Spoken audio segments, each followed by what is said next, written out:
ओम शांति। आज 6 दिसंबर 2020 के अव्यक्त मधुर महावाक्य। और ये अव्यक्त मधुर महावाक्य अव्यक्त बाप दादा ने 20 फरवरी 1987 को सुनाए थे, जिसमें विशेष बाबा हर एक बच्चे के मस्तक पर 3 रेखाओं को देख रहे हैं। पहली रेखा संपूर्ण योगी जीवन की रेखा, दूसरी रेखा पवित्रता की रेखा और तीसरी सच्चे सेवाधारी की रेखा।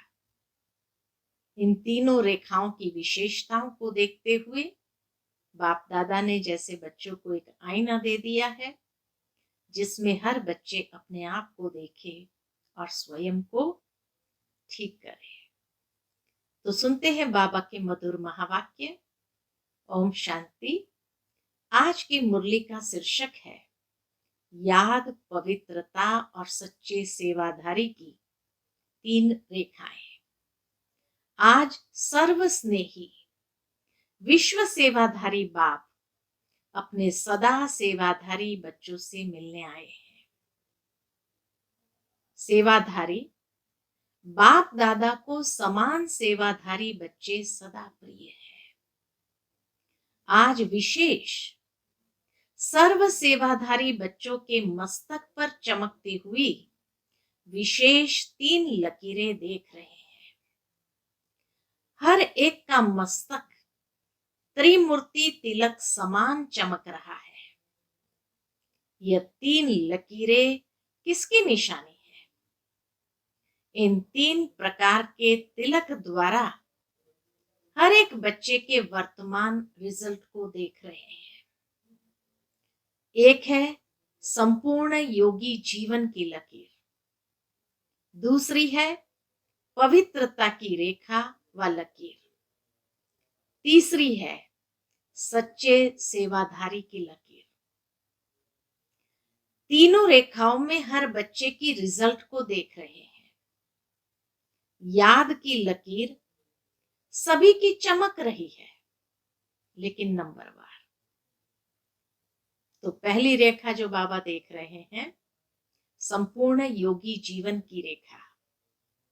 तो याद की रेखा सभी की चमक रही है, लेकिन नंबरवार है। किसी की लकीर व रेखा आदि से अब तक अव्यभिचारी अर्थात सदा एक की लगन में मगन रहने वाली है। दूसरी बात, सदा अटूट रही है।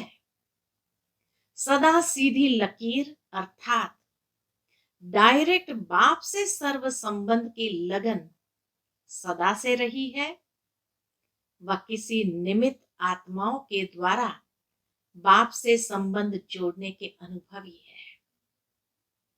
डायरेक्ट बाप का सहारा है, वह किसी आत्मा के सहारे द्वारा बाप का सहारा है।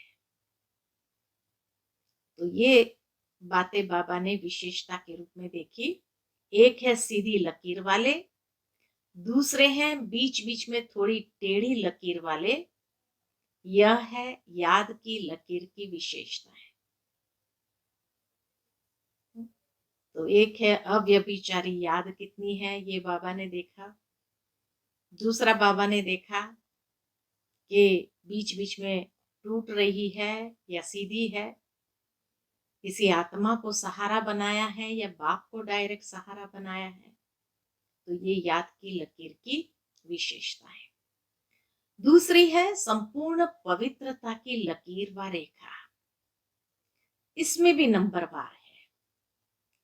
एक है ब्राह्मण जीवन लेते ही ब्राह्मण जीवन का विशेष बाप का वरदान प्राप्त कर सदा और सहज इस वरदान को जीवन में अनुभव करने वाले।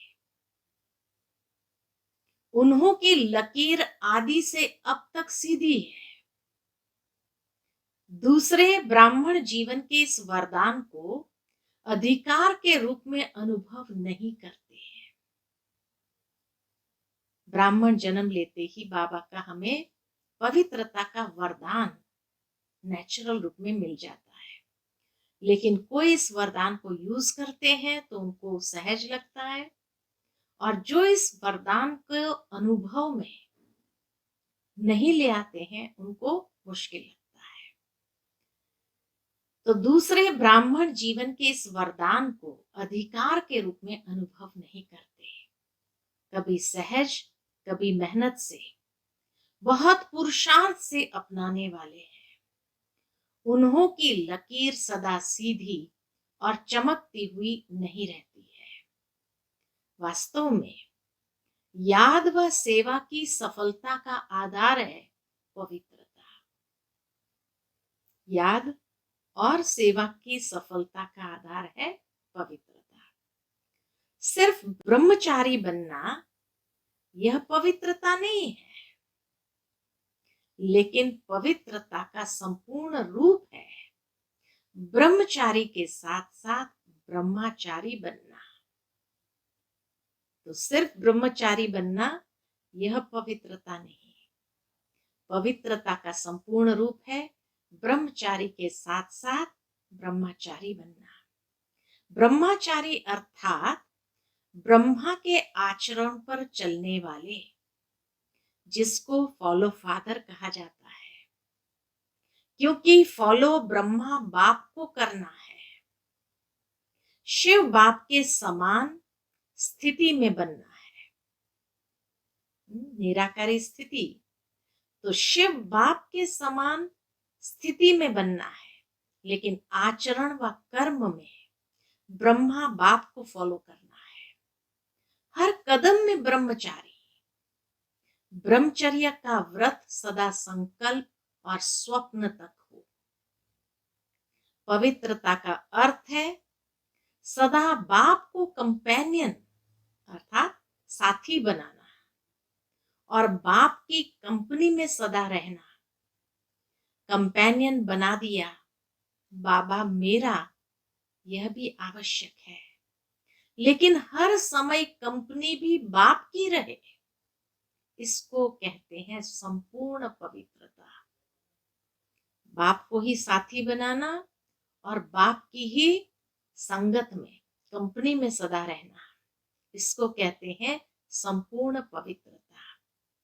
संगठन की कंपनी, परिवार के स्नेह की मर्यादा वह अलग चीज है, वह भी आवश्यक है, लेकिन बाप के कारण ही यह संगठन के स्नेह की कंपनी है, यह नहीं भूलना है। परिवार का प्यार है, लेकिन परिवार किसका? बाप का। बाप नहीं होता तो परिवार कहां से आता? परिवार का प्यार, परिवार का संगठन बहुत अच्छा है, लेकिन परिवार का बीज नहीं भूल जाए। बाप को भूल परिवार को ही कंपनी बना देते हैं। बीच बीच में बाप को छोड़ा तो खाली जगह हो गई, वहां माया आ जाएगी। इसलिए स्नेह में रहते, स्नेह देते लेते समूह को नहीं भूले, इसको कहते हैं पवित्रता। समझने में तो होशियार हो ना। कई बच्चों को संपूर्ण पवित्रता की स्थिति में आगे बढ़ने में मेहनत लगती है, इसलिए बीच बीच में कोई को कंपेनियन बनाने का भी संकल्प आता है। कंपेनियन अर्थात किसी को साथी बनाने का संकल्प आता है, और कंपनी भी आवश्यक है, यह भी संकल्प आता है।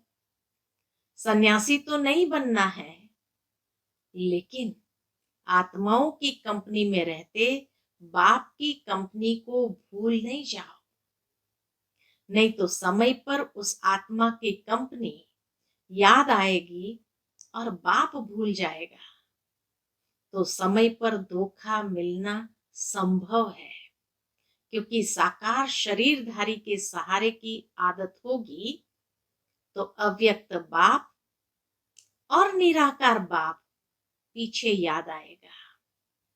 पहले शरीरधारी याद आएगा, है ना? पहले शरीरधारी आएगा, अगर किसी भी समय पहले साकार का सहारा याद आया तो नंबर 1 वह हो गया, साकार शरीरधारी नंबर 1 हो गया और दूसरा नंबर बाप हो गया। जो बाप को दूसरे नंबर में रखते तो उसको पद क्या मिलेगा? नंबर 1, पहला नंबर का पद मिलेगा, वह 2, 2। सिर्फ सहयोग लेना, स्नेही रहना वह अलग चीज है, लेकिन सहारा बनाना अलग चीज है। यह बहुत गुह्य बात है, इसको यथार्थ रीति से जानना पड़े। कोई कोई संगठन में स्नेही बनने के बजाय न्यारे भी बन जाते। कोई कोई संगठन में स्नेही बनने के बजाय न्यारे भी बन जाते हैं। डरते हैं ना मालूम फंस जाए, इससे तो दूर रहना ठीक है। लेकिन नहीं, 21 जन्म भी प्रवृत्ति में परिवार में रहना है ना, तो अगर डर के कारण किनारा कर लेते, न्यारे बन जाते, तो वह कर्म सन्यासी के संस्कार हो जाते। कर्म योगी बनना है, कर्म सन्यासी नहीं। संगठन में रहना है, स्नेही बनना है, लेकिन बुद्धि का सहारा एक बाप हो, दूसरा न कोई। बुद्धि को कोई आत्मा का साथ व गुण व कोई विशेषता आकर्षित नहीं करे। बुद्धि को कोई आत्मा का साथ व गुण व कोई विशेषता आकर्षित नहीं करे। इसको कहते हैं पवित्रता। पवित्रता में मेहनत लगती है। इससे सिद्ध है वरदाता बाप से जन्म का वरदान नहीं लिया है। पवित्रता में अगर मेहनत लगती तो बाबा कैसे सिद्ध है वरदाता बाप से जन्म का वरदान नहीं लिया है।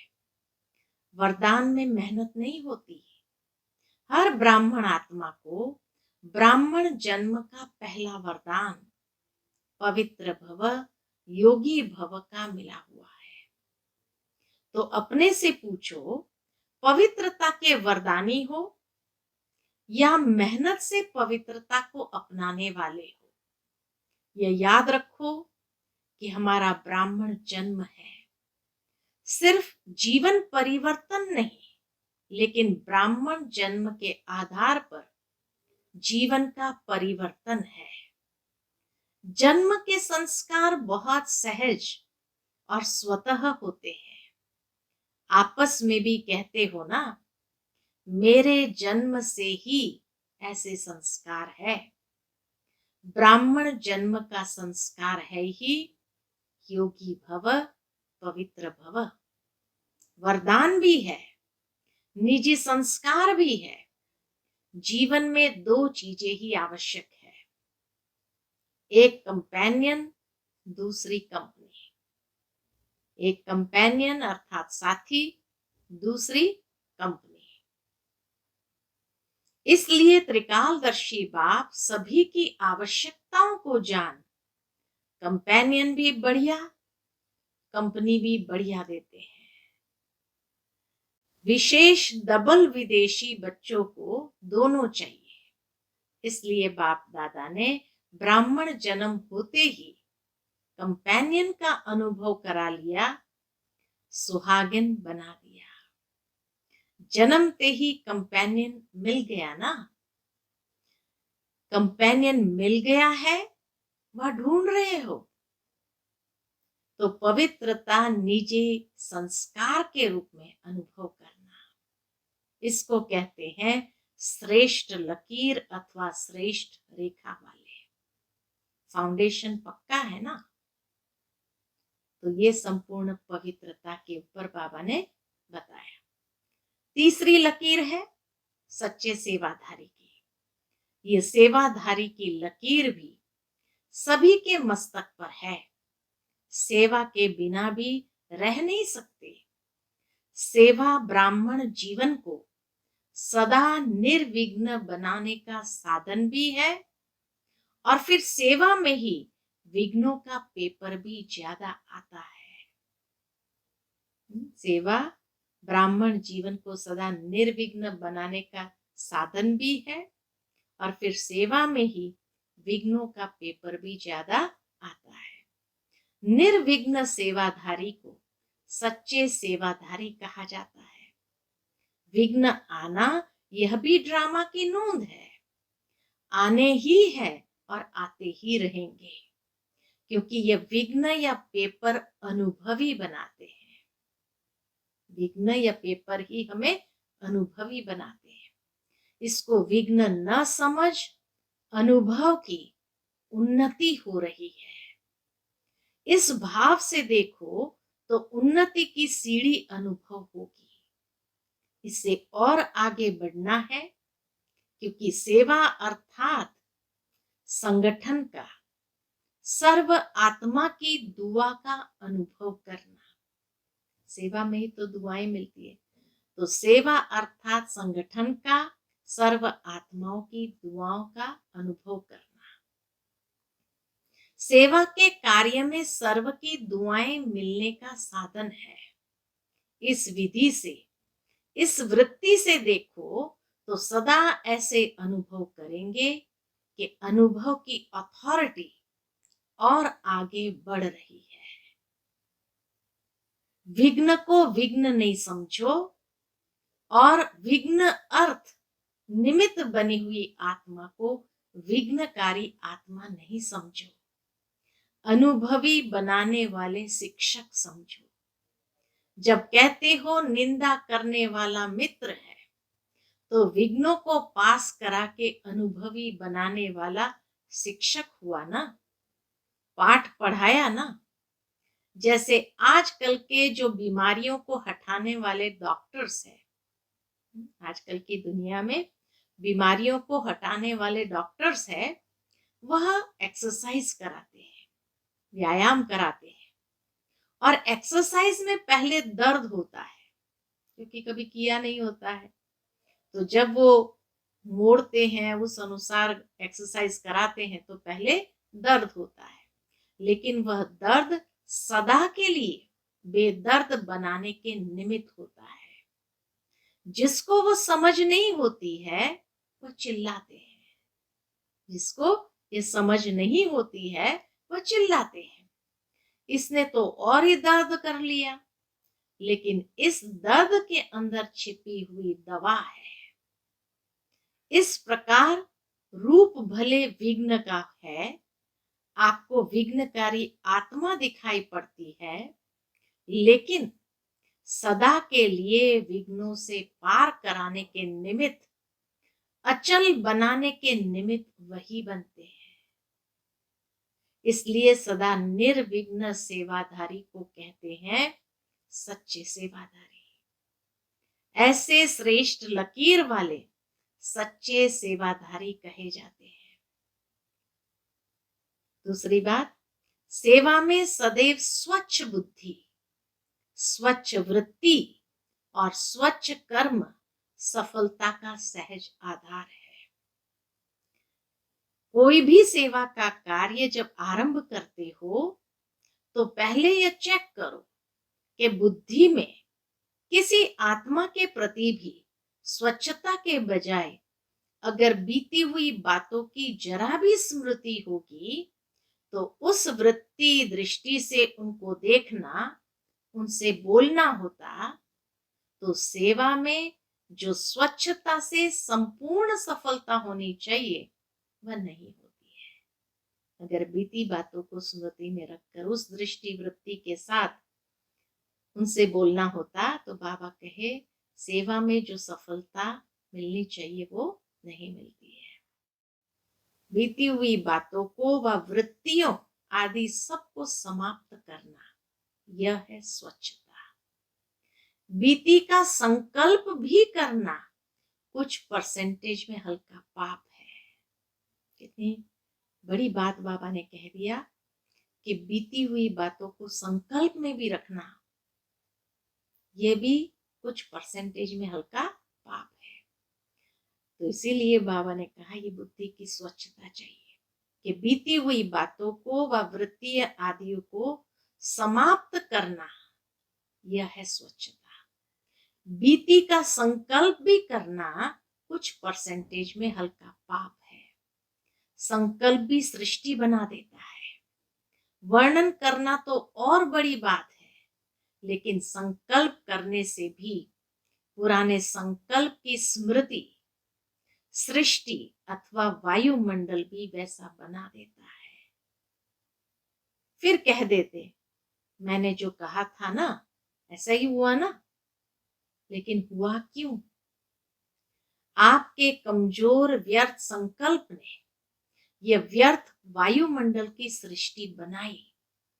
इसलिए सदा सच्चे सेवाधारी अर्थात पुराने वाइब्रेशंस को समाप्त करने वाले, जैसे साइंस वाले शस्त्र से शस्त्र को खत्म कर देते हैं, एक विमान से दूसरे विमान को गिरा देते हैं, युद्ध करते हैं तो समाप्त कर देते हैं ना। तो आपका शुद्ध वाइब्रेशन को इमर्ज कर सकता है और व्यर्थ वाइब्रेशन को समाप्त कर सकता है। संकल्प को समाप्त कर सकता है। अगर आपका पावरफुल शक्तिशाली संकल्प है तो समर्थ संकल्प व्यर्थ को खत्म जरूर करेगा। समझा?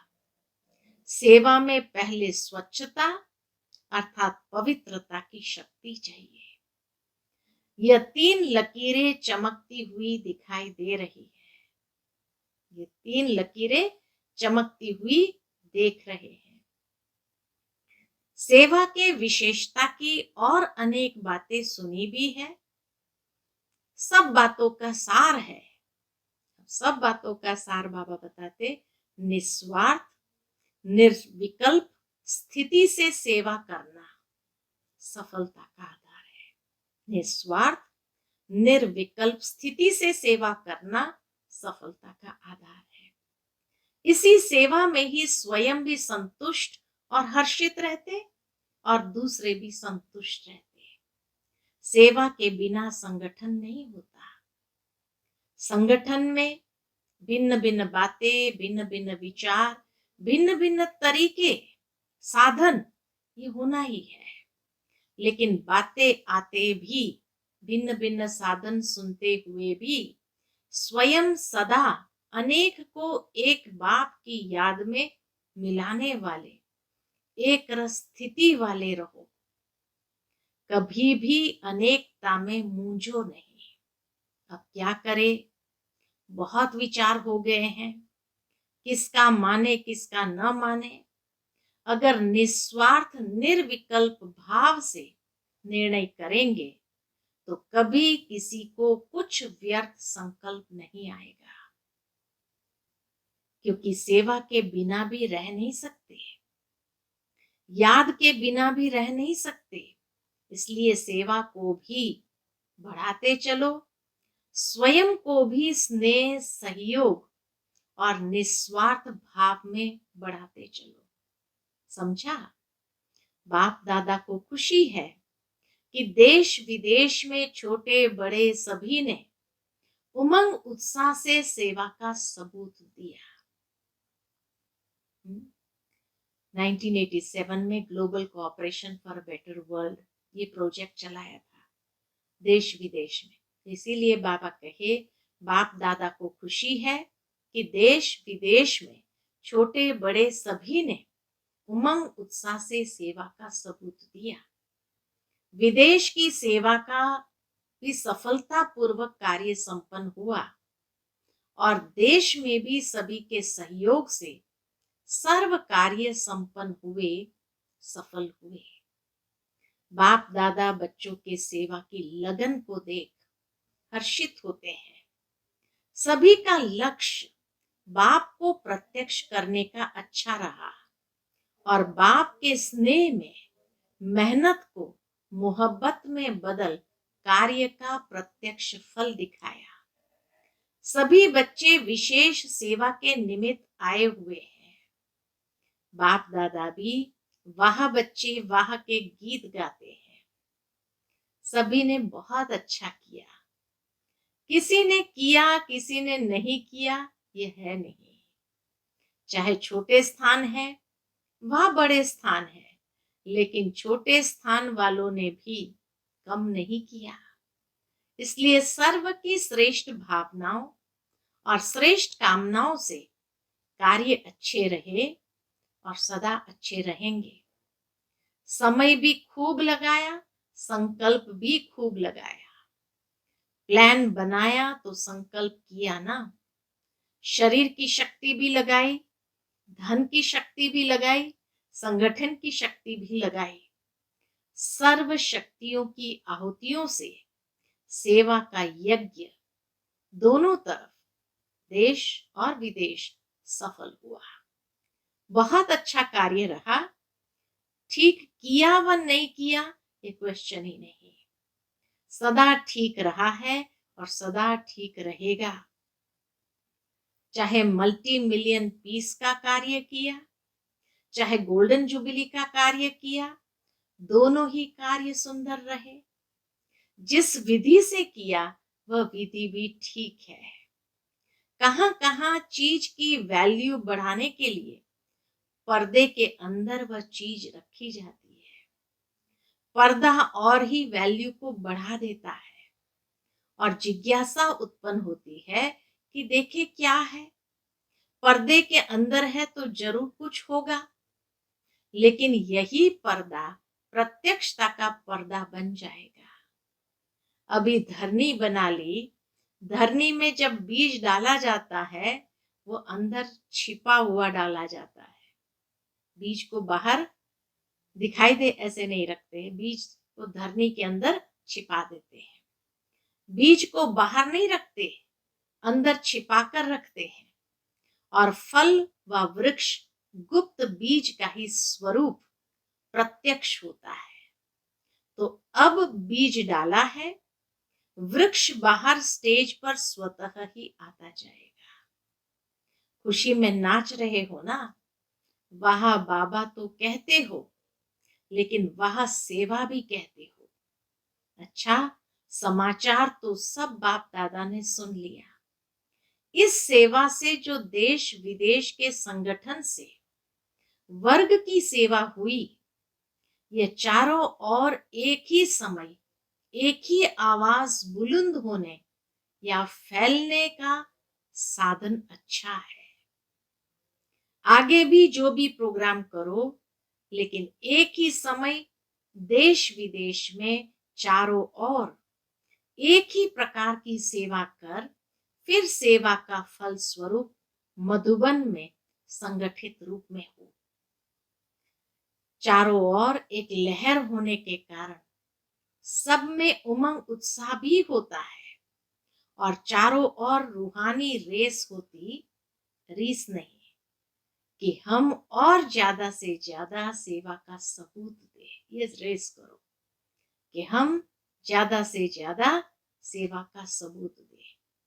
तो इस उमंग से चारों ओर नाम बुलंद हो जाता है।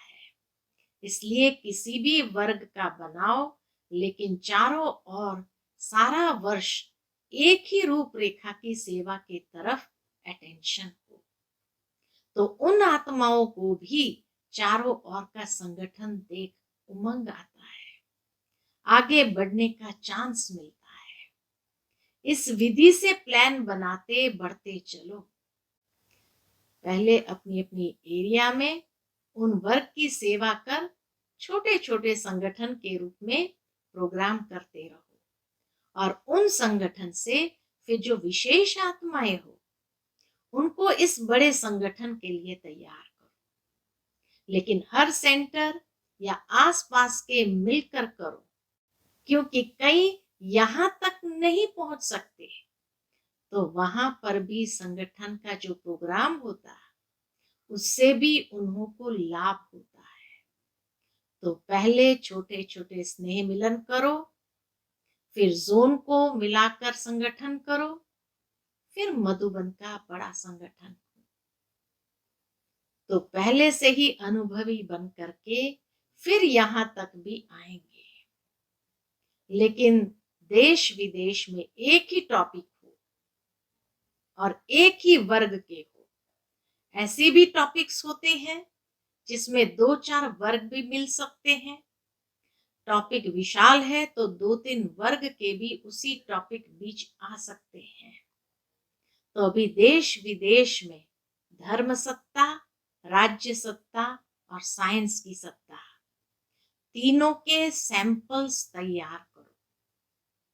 अच्छा, सर्व पवित्रता के वरदान के अधिकारी आत्माओं को, सदा एक रस निरंतर योगी जीवन के अनुभवी आत्माओं को, सदा हर संकल्प हर समय सच्चे सेवाधारी बनने वाले श्रेष्ठ आत्माओं को विश्व स्नेही, विश्व सेवाधारी बाप दादा का याद प्यार और नमस्ते। हम सब रूहानी बच्चों की रूहानी माता पिता बाप दादा को याद प्यार, गुड मॉर्निंग और नमस्ते नमस्ते। शुक्रिया बाबा, शुक्रिया। आज की मुरली का मधुर वरदान है, कंबाइंड स्वरूप की स्मृति द्वारा अभूल बनने वाले निरंतर योगी भव। कंबाइंड स्वरूप की स्मृति द्वारा अभूल बनने वाले निरंतर योगी भव। जो बच्चे स्वयं को बाप के साथ कंबाइंड अनुभव करते हैं, उन्हें निरंतर योगी भव का वरदान स्वतः मिल जाता है, क्योंकि वो जहां भी रहते हैं मिलन मेला होता रहता है। उन्हें कोई कितना भी भुलाने की कोशिश करे, लेकिन वे अभूल होते हैं। ऐसे अभूल बच्चे जो बाप को अति प्यारे हैं, वही निरंतर योगी है, क्योंकि प्यार की निशानी है स्वतः याद। उनके संकल्प रूपी नाखून को भी माया हिला नहीं सकती है। कंबाइन है, ऐसी निरंतर याद है, स्वतः याद है। तो बाबा कहे माया संकल्प रूपी नाखून को भी हिला नहीं सकती है। आज का स्लोगन है, कारण सुनाने के बजाय उसका निवारण करो तो दुआओं के अधिकारी बन जाएंगे। कारण सुनाने के बजाय उसका निवारण करो तो दुआओं के अधिकारी बन जाएंगे। अच्छा, ओम शांति।